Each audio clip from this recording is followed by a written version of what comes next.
Jumpa lagi sahabat tani, di tempat kami panen raya telah usai dan sekarang saatnya kami akan melakukan persiapan untuk menanam padi di musim kedua alias di musim kemarau ya sahabat tani. Perlu diketahui sahabat tani, untuk musim tanam kedua kali ini kita akan memasuki musim kemarau ya. Sehingga nanti kita harus benar-benar bijak memilih jenis padi yang akan kita tanam untuk menghadapi musim kemarau. Nah, pada video kali ini saya akan merekomendasikan beberapa contoh varietas padi yang mungkin tahan kekeringan ya, dan juga memiliki potensi hasil yang cukup lumayan walaupun pada keadaan musim kemarau ya, tanah mulai mengering ya. Nah, berikut beberapa rekomendasi varietas padi yang cocok ditanam di musim kemarau pada tahun 2024 ini ya sahabat tani. Oke, sebelum lanjut ya sahabat tani, buat yang baru nonton, tekan tombol like-nya ya, agar saya lebih semangat lagi dalam menyampaikan jenis-jenis varietas padi yang cocok ditanam di musim kemarau di tahun 2024. Oke, lanjut ya sahabat tani. Nah, untuk jenis yang pertama ada jenis dari varietas Impari ya. Nah, untuk jenis dari Impari ini ada beberapa jenis ya. Dari padi Impari ini, yang pertama ada Impari 38 ya.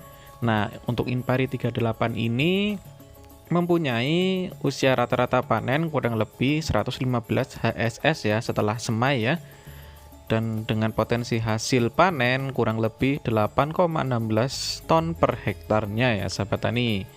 Nah, kemudian yang kedua ada Impari 39. Nah, ini juga sama ya, usia panennya cukup singkat, yaitu kurang lebih rata-rata usia panen 115 hari setelah semai sampai 119 hari setelah semai ya.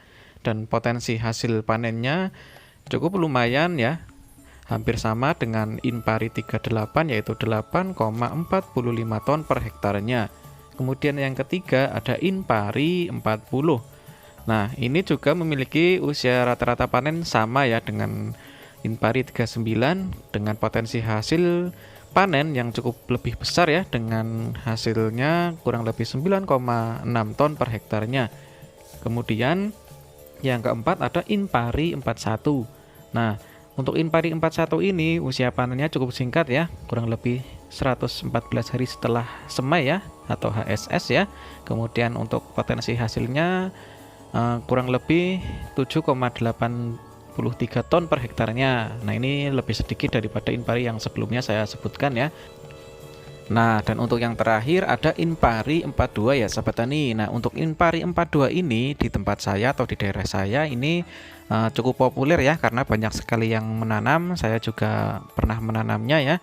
Dan untuk Impari 42 ini usia panennya itu paling singkat ya dibanding Impari yang tadi sebutkan di atas ya, di sebelumnya ya, yaitu kurang lebih 112 HSS ya, atau 112 hari setelah semai. Kalau jika kita hitung dari HST kurang lebih 75 sampai 80 hari sudah bisa kita panen ya, dengan potensi hasil yang cukup lumayan besar ya. Ini kurang lebih untuk Impari 42 yaitu 10,58 ton per hektar, itu potensi hasilnya. Nah, untuk varietas Impari disarankan ditanam untuk ketinggian 0 sampai 600 mdpl ya, atau disarankan di dataran rendah sampai sedang ya sahabat tani, dan tidak disarankan untuk tanam di dataran tinggi. Untuk varietas selanjutnya ada varietas padi Cisaat ya. Untuk varietas ini memiliki usia panen kurang lebih 120 HSS ya, atau 120 hari setelah semai, dan dengan potensi hasil panen kurang lebih 9,3 ton per hektarnya. Kemudian varietas lainnya ada varietas Cakrabuana ya sahabat tani. Nah, ini mulai genjah sekali, ini 104 hari setelah semai ini sudah bisa dipanen ya. Dan untuk hasilnya ini cukup lumayan besar ya untuk padi Cakrabuana ini, yaitu kurang lebih 10,2 ton per hektarnya. Dan kemudian varietas yang keempat ada varietas Pajajaran. Nah, untuk varietas Pajajaran ini juga memiliki usia panen yang cukup singkat, yaitu kurang lebih 105 HSS ya sahabat tani, dan potensi hasilnya ini sangat besar sekali, yaitu kurang lebih 11 ton per hektarnya. Nah, untuk padi varietas Cisaat, Cakrabuana, dan Pajajaran bisa ditanam atau direkomendasikan di dataran rendah sampai dataran sedang ya sahabat tani.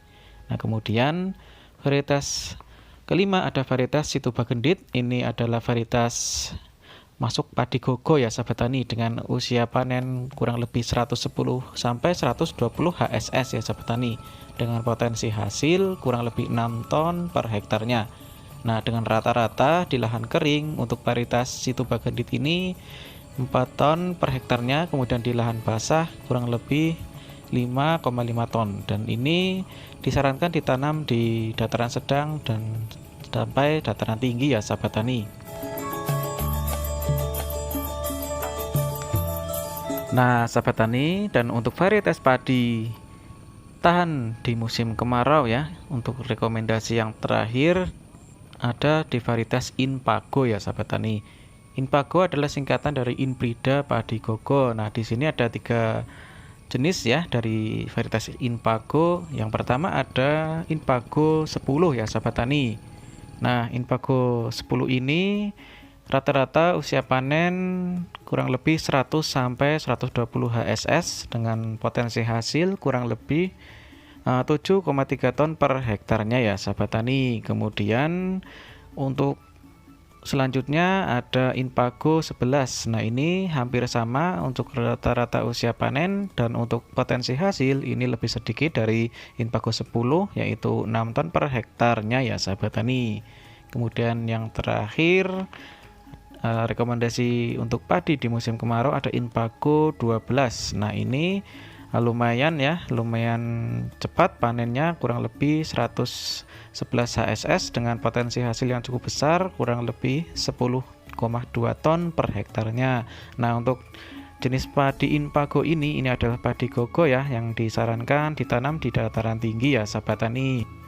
Oke, bagaimana sahabat tani? Sudah cukup jelas penjelasan dari rekomendasi padi yang bisa kita tanam di musim kemarau ya, alias rekomendasi padi yang bisa tahan atau toleransi terhadap kekeringan dan mempunyai hasil panen yang cukup lumayan.